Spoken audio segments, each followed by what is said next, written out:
अस्सलाम वालेकुम स्टूडेंट्स। आज का टॉपिक है, बहुत सारे टॉपिक्स हैं। एक्सरसाइज 3.2 से पहले की ये एक वीडियो है जिसमें एक्सरसाइज 3.2 के हवाले से कुछ डिस्कशन करेंगे। जैसे हम वेक्टर्स इन कार्टेशियन प्लेन को देखेंगे, अलजेब्रा ऑफ वेक्टर्स को देखेंगे, रेशियो फार्मूला को देखेंगे। पिछली वीडियो में मैं एक्सप्लेन कर चुका हूँ कि वेक्टर्स इन कार्टेशियन प्लेन आपको पता है आपका एक्स और वाई होता है। तो इसको आप ऐसे कह सकते हैं कि ये आपका कार्टेशियन प्लेन है। इसमें अगर आप एक पॉइंट लेते हैं विच इज़ 2 3, तो इस पॉइंट से जब इस पोजीशन ओ से हम एक वेक्टर ड्रॉ करेंगे ओ पी, तो ये इसकी रिप्रेजेंटेशन हो जाएगी ओ पी का कॉलम वेक्टर बनेगा 2 3। बट अब इसकी डायरेक्शन एक्स और वाई में है, तो उसको हम देख लेंगे। उसको एक्स एक्सिस का जो वेक्टर होता है वो आई कहलाता है। एक्स एक्सिस का यूनिट वेक्टर आई कैप होता है, वाई एक्सिस का यूनिट वेक्टर जे कैप होता है। तो ये जो जनरली जो कोई भी एक वेक्टर है वो होता है X I plus Y J, add करके लिखा जाता है। तो ये हो जाएगा आर इज इक्वल टू, अगर मैं इसको लिखूँ तो ये हो जाएगा 2i + 3j। तो ये हमारे पास वेक्टर आ जाता है इन कार्टेशियन प्लेन में। उसमें डिटेल लिखी हुई है, X coordinate and Y coordinate, वही जो चीज़ आपको मैंने एक्सप्लेन की है। तो X I plus Y J हो जाएगा O P is equal to R is equal to X I plus Y J. और इसकी मैग्नीट्यूड आप निकाल सकते हैं सिंपल।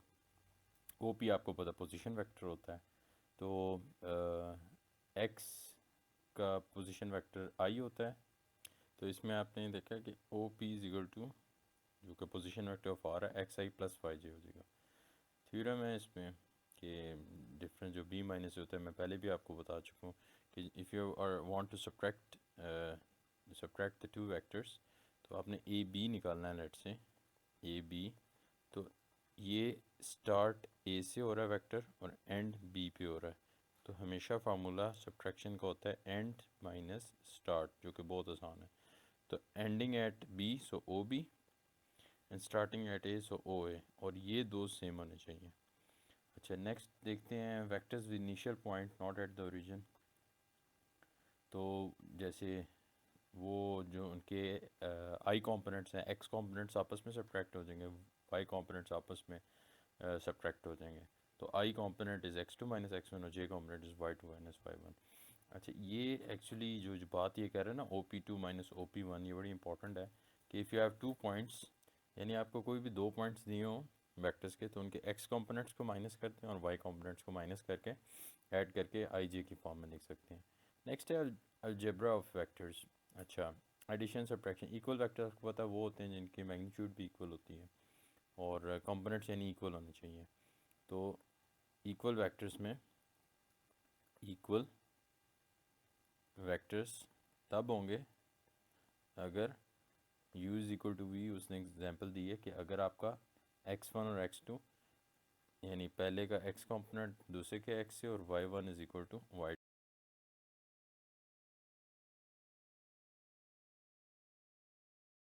ये तो x और y क्योंकि इक्वल हैं तो 2 इज़ इक्वल टू x हो जाएगा, x2 आ जाएगा, और y is equal to j का कोफिशिएंट -1 है, y is equal to -1। Addition simple vectors को ऐड करके होती है। स्केलर मल्टीप्लिकेशन उससे स्केलर से कर दे। नेगेटिव ऑफ अ वेक्टर क्या होता है, उसको माइनस से मल्टीप्लाई करते हैं। सब्ट्रैक्शन होती है कि आप उसको माइनस कर दें, आपस में सिंपली करते हैं। जैसे एग्जांपल में है, एक एग्जांपल देता हूँ। अगर if u is equal to 3i + 4j है मेरे पास, और v मेरे पास है जी 4i - 5j, और v है मेरे पास 4i - 5j।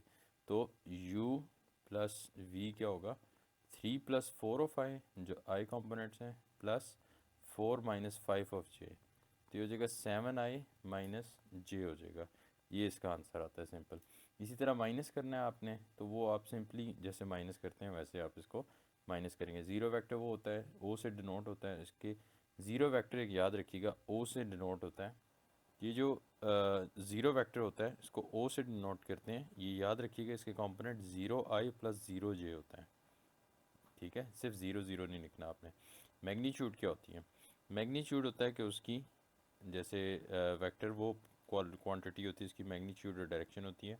तो अगर एक vector r is equal to X I plus Y J है, तो मैग्नीट्यूड ऑफ आर हो जाएगी square root of its X component square plus Y square. उसकी रीज़न ये होती है कि ये देखें, अगर ये एक पॉइंट है पी, ये ओ है, तो आप देखें ये वाई कंपोनेंट है, ये एक्स कंपोनेंट है, ये एक्स है, ये वाई है, तो राइट एंगल ट्राइंगल के मुताबिक ये हाइपोटेन्यूज बनता है।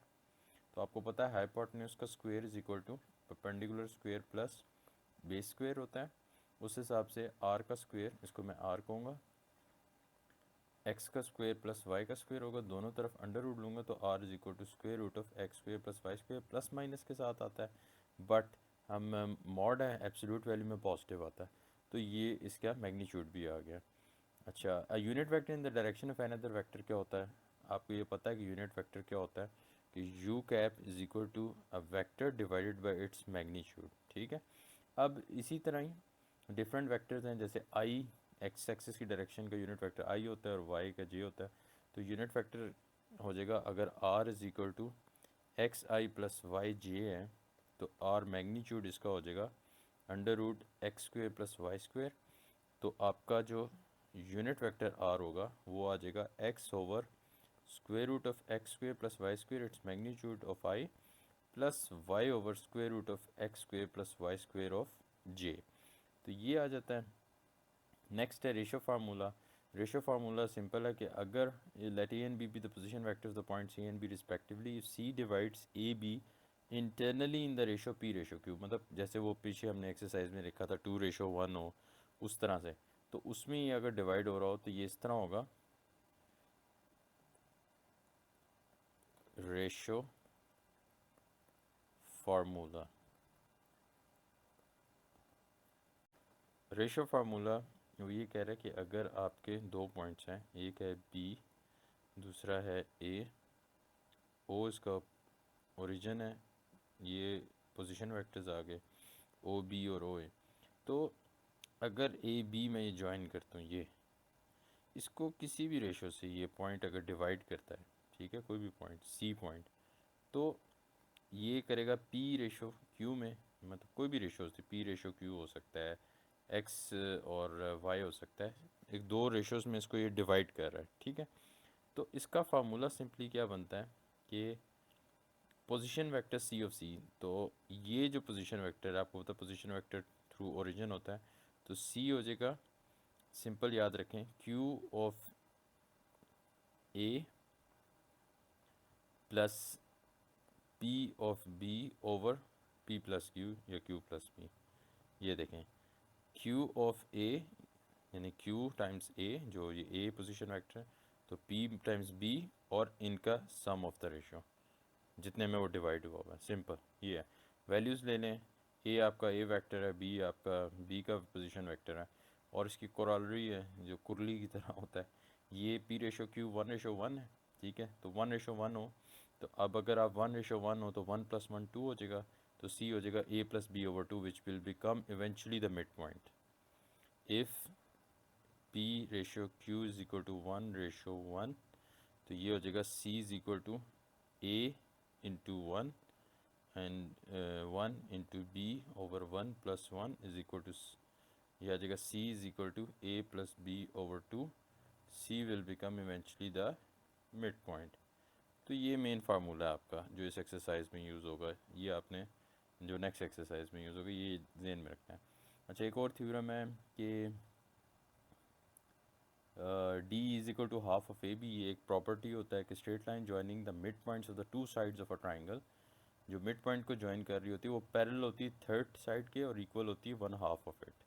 यानी अगर एक ट्राइंगल है ऐसे, ये एक ट्राइंगल हम ड्रॉ कर लेते हैं, तो ये इसके मिड पॉइंट्स को अगर कोई ज्वाइन कर रही है लाइन ये, तो ये डी ई हो और ये ए बी हो, तो D E is equal to half of A B होता है, पैरेलल भी होगी और उसकी ये वैल्यू भी आती है। नेक्स्ट एक है कि diagonals of a parallelogram bisect each other, ये भी हमें पता है। अच्छा, उसके बाद है वेक्टर्स इन स्पेस। स्पेस में वेक्टर्स इन स्पेस में आ जाएगा आपके पास वेक्टर्स इन स्पेस, ये हमारे पास आ जाएगा। इसमें आप ये एक्स और वाई तो ऑलरेडी कार्टेशियन प्लेन होता है जो पेपर पे कर सकते हैं, एक थर्ड एक्सिस आ जाता है जिसको जी कहते हैं, जैसे 3D में है जिसमें हम रहते हैं, तो उसमें एक्स का होता है आई कैप, वाई का होता है जे कैप, जी का होता है के कैप। तो ये आपका आ जाता है सारा, ठीक है। तो वाई जी प्लेन, एक्स वाई का प्लेन होता है, वाई जी का होता है। तो इसका सिंपल ये याद रखने का तरीका है। तो आई जे के हो जाएगा same R is equal to X I plus, तो इसका पोजीशन वेक्टर एक 3D में आ जाएगा X I plus Y J plus Z K. अब ये 3 डायरेक्शंस में आ गए, 3D हो गया। तो कंपोनेंट ऑफ ए वेक्टर ये आ जाएगा, मैग्नीट्यूड भी वही आ जाएगा। अच्छा एक और याद रखिएगा, जो आई है एक्स एक्सिस का है, तो एक्स एक्सिस पे 1 और बाकी 2 ज़ीरो होते हैं।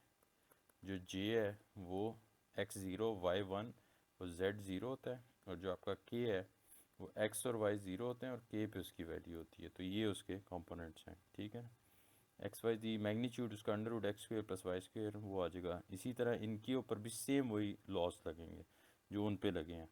तो distance between 2 points in a space आपको पता है कि distance between 2 points in a space क्या होगा, वो बहुत इजी है। वो हो जाएगा, आपको याद होगा, under root X two minus X one का whole square plus Y two minus Y one का होल स्क्वेयर। अब डिस्टेंस फार्मूले के साथ अभी 3D है, तो इसमें आ जाएगा Z2 माइनस Z1 का होल स्क्वायर। बस ये है डिस्टेंस फार्मूले में डिफरेंस आ जाता है। इसी तरह ही अगर C के कोऑर्डिनेट निकालने हैं तो वो M1 रेशो M2 में अगर 3D को कर रहा है तो वो हो जाएगा, उसका फार्मूला मैं लिख देता हूँ, M1 x2 plus x2 N1। ये भी सेम वही है। तो इसका फार्मूला जो आता है ये C एक्स वाई जी का वो आता है, अगर M1 रेशो M2 में है तो x का बनता है M1 x2 plus M2 x1 over M1 plus M2, ये x का आ गया। y का हमारे पास आता है M1 y2, सेम वही रहेगा, सिर्फ आप उसको चेंज करते जाएं x और y के कोऑर्डिनेट्स को, M2 और फिर आ जाएगा M1 Z2 plus M2 Z1 over M1 plus M2। तो ये y का आ जाता है, ये z का आ जाता है, ठीक है। तो सेम यही है। इसी तरह ही अगर वो lambda ratio M1 over M2 lambda हो जाएगा तो M1 लेमडा हो जाएगा और M2 1 हो जाएगा तो लेमडा रेशो 1 हो जाएगा। सेम फार्मूला अप्लाई हो सकता है इन सब में। तो यहाँ पे डन हो गया इसका इंट्रो। तो see you in the next exercise, in the new video with the new exercise.